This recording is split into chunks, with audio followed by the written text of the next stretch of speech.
Bonjour, mon nom est Maxime et je vais vous accompagner dans cette vidéo qui détaille un peu comment utiliser votre casserole lors de votre première journée d'utilisation. Donc, on va prendre pour acquis qu'un administrateur de votre système a déjà paramétré les préférences de votre casserole. Il y a une autre vidéo d'ailleurs qui détaille comment faire ce paramétrage-là. Donc, si vous êtes administrateur si vous avez un niveau d'accès commandant et vous êtes la personne en charge de la casserole, je vous suggère de regarder la vidéo de configuration d'abord. Mais pour l'utilisateur, donc première chose qu'on peut faire une fois connecté à la casserole, premièrement, on doit dire que c'est pas nécessairement toutes les sections qui sont accessibles. Ça dépend de votre niveau d'accès. Donc, votre administrateur vous a attribué un niveau d'accès avec plus ou moins là, de privilèges là, pour aller dans les différentes sections. Mais je vais prendre pour acquis là, que vous avez accès aux sections qu'on va utiliser pour l'instant. Donc, première chose, on va aller définir ici dans le dernier bouton en bas ici qui sont mes préférences. Donc, c'est ici qu'on configure son propre utilisateur. Donc, je m'appelle Maxime, c'est mon utilisateur qu'on voit ici. Donc, dans le bouton ici, modifier mon profil, c'est ici que j'ai entré mes coordonnées, mon adresse, j'ai aussi entré mes numéros de téléphone, mes courriels, et j'ai même placé une image là, de ma bête pour qu'on puisse la voir ici dans le haut de la fiche et un petit peu partout là, dans Casserole Nova. Donc, bien sûr, c'est des étapes que vous pouvez faire. Ce qui va construire un peu le répertoire là, de votre entreprise aussi. Donc ensuite, on a une palette de couleurs. Donc à quoi sert cette palette-là? C'est un peu partout dans Casserole Nova, entre autres sur les devis et factures. Vous pouvez mettre certaines lignes de texte ou certains bouts là, de vos textes en couleur. Donc c'est possible ici de paramétrer le 6 couleurs qui correspondent aux couleurs de votre entreprise ou qui correspondent à votre façon de faire ou à vos goûts tout simplement. Donc on clique sur la couleur, on sélectionne, on peut aussi mettre un numéro de couleur ici pour avoir des couleurs plus spécifiques. Ensuite, votre mot de passe, donc c'est votre premier jour avec Casserole Nova. Je suppose que vous vous êtes connecté avec le mot de passe par défaut là, qui vous a été attribué, donc je vous recommande chaudement de modifier ce mot de passe-là. Donc on tape l'ancien, on tape 2 fois le nouveau, on met à jour, et hop, c'est fait. On a un nouveau mot de passe là, pour la suite des choses. Ensuite, il y a certaines configurations ici qui vont concerner la section Ma journée, donc la section où vous ferez votre feuille de temps, où vous allez entrer là, les données au quotidien. Donc, il y a un type de tâche par défaut et un frais par défaut. Donc, quand vous allez inscrire une période de temps, vous pourrez choisir un type de tâche dans la liste des types de tâches qui a été paramétré dans votre casserole par votre administrateur. Mais ici, on peut choisir lequel est celui qu'on utilise le plus souvent. Donc, si moi, mon travail est de faire de la direction artistique, par exemple, je peux définir ce type de tâche-là comme étant le type de tâche par défaut. Même chose au niveau des frais. Quels sont les frais que j'utilise le plus souvent? C'est de la rédaction, par exemple, que je fais faire par un pigiste. Donc, je vais tout simplement définir ce frais-là par défaut. Ensuite, on peut définir ici le format d'affichage des heures. Donc, dans la section Ma journée, est-ce que je veux voir les heures s'afficher en minutes? Donc, par exemple, si j'ai 30 minutes, est-ce qu'on met 0,02.30, comme pour indiquer 30 minutes, ou si on met en centièmes, ça va plutôt s'afficher comme étant 0,5 heures, donc une demi-heure, tout simplement. Donc, on peut choisir de quel format on préfère. Même chose pour la semaine qui débute le lundi. Donc, est-ce qu'on veut voir nos semaines débuter par le dimanche ou par le lundi? C'est ici qu'on fait cette sélection-là.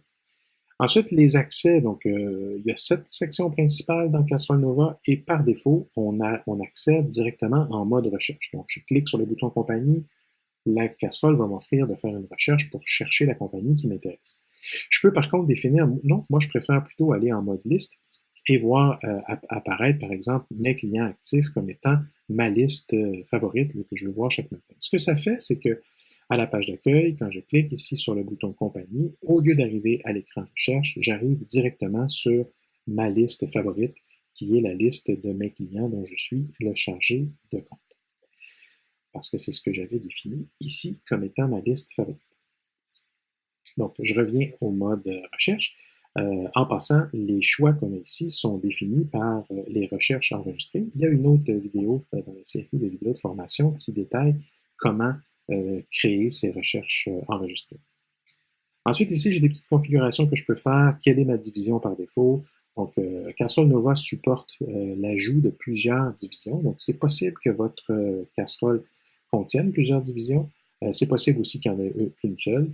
Ici, on va sélectionner laquelle est notre division par défaut, donc dans quel bureau de mon entreprise je travaille, dans quel département je suis, dans quel sections d'entreprise, donc ça peut être différentes choses, les divisions, et vous devez faire ce choix-là ici. Ensuite, la langue, ben, c'est simple, hein, parce que je veux utiliser Casserole Nova en français et en anglais. Le format régional, c'est le format qui détermine comment sont affichés les nombres. Donc, le format Canada-français, par exemple, va mettre une virgule pour séparer les, euh, les, les décimales des unités et il va mettre le symbole de dollar à la fin. Donc, on peut définir dans nos préférences d'autres formats qui vont placer les chiffres de d'autres façons pour les besoins de d'autres régions du monde. Donc, vous pouvez faire ce choix-là ici. Même chose pour le format de papier. Qu'est-ce que j'ai comme papier dans mon imprimante? Du format lettre si je suis en Amérique ou du format A4 si je suis en Europe. La durée du message de fermeture. Donc, quand on ferme la casserole, il y a un petit message qui apparaît pour vous remercier d'avoir utilisé la casserole ou pour d'autres messages. On peut sélectionner ici combien de temps on veut voir apparaître ce message-là avant que la casserole se ferme complètement. La signature, donc je peux choisir ici de demander à Casserole Nova d'afficher ma signature graphique là, sur tous les devis que je fais. Et je peux insérer ici tout simplement le fichier scanné, là, la numérisation de ma signature qui a été faite avec mon téléphone, peu importe, là, de venir placer cette image-là ici. Alors voilà pour les configurations de mon utilisateur. Une fois que ça c'est fait, je peux commencer à utiliser le logiciel. Durant cette première journée avec Casserole Nova, il y a des bonnes chances que j'ai besoin de, de, de faire un devis, de créer un projet ou quoi que ce soit et d'ajouter, dans le fond, mon premier client dans ma casserole.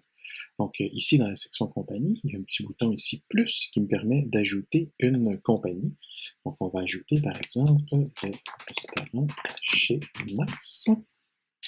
Donc, c'est un client. Ici, j'ai les trois choix. Donc, est-ce que c'est un prospect? Est-ce que c'est un client? Est-ce que c'est un fournisseur? On peut en cocher plusieurs ou aucun. Hein, c'est pas essentiel. Donc, une fois que mon client est créé, les choses essentielles, c'est de venir ici, dans modifier la compagnie, venir mettre les coordonnées, donc la catégorie. Ici, je peux choisir une catégorie. Encore là, c'est des choix qui sont définis dans vos préférences. Donc, c'est un client actif. Son secteur d'activité, ben, c'est de l'alimentation. Qui est chargé de compte? Ben, c'est moi. Qui est représentant? C'est aussi moi. Ensuite, il y a 4 champs personnalisables. Donc, vous pouvez, dans les préférences de votre casserole, changer le titre et utiliser ces champs-là pour autre chose. Les coordonnées, bon, je ne les rentrerai pas pour le bien de la présentation, mais on pourrait entrer ici adresse, nom, tout ça, courriel. On a une série de numéros de téléphone qu'on peut mettre ici. Il y a 4 adresses différentes qu'on peut mettre pour chaque compagnie, donc l'adresse de facturation, l'adresse de livraison, l'adresse générale et une autre adresse.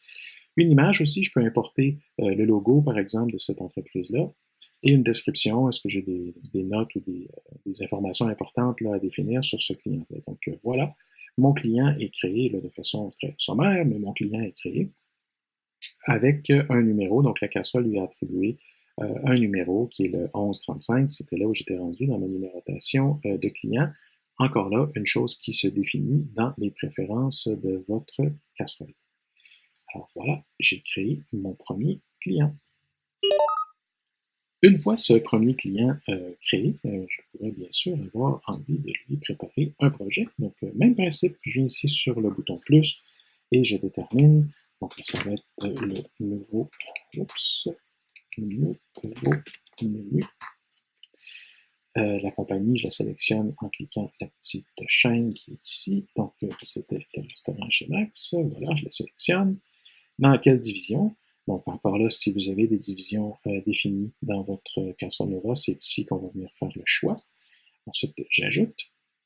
Donc, le nouveau projet s'est créé. Ce projet-là, je pourrais bien sûr lui faire un budget, je pourrais bien sûr mettre une description, je pourrais aller beaucoup plus loin.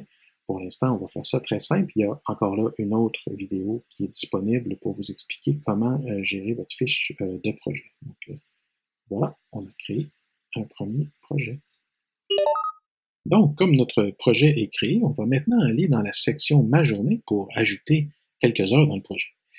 Donc, première étape, je vais décocher ici la petite étoile jaune qui demande à Casserole Nova de ne m'afficher que mes projets favoris. Comme c'est un nouveau projet qu'on vient de créer, il n'est certainement pas dans mes favoris.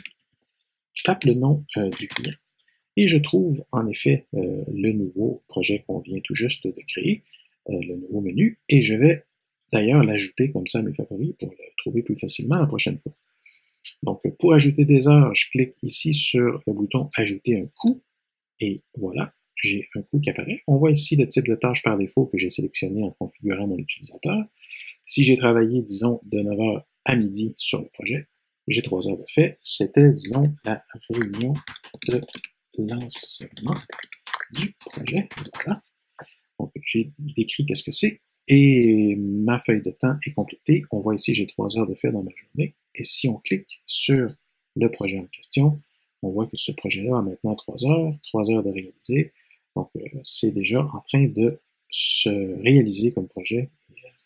Le temps apparaît, mes coûts apparaissent. Donc, voilà les étapes qu'il faut répéter pour créer tous les clients qu'on a aujourd'hui. Donc, dans notre premier jour de Casserole Nova, on doit ajouter nos clients, ajouter nos projets en cours, et voilà, en quelques minutes, on a démarré le système et on est prêt à s'en servir.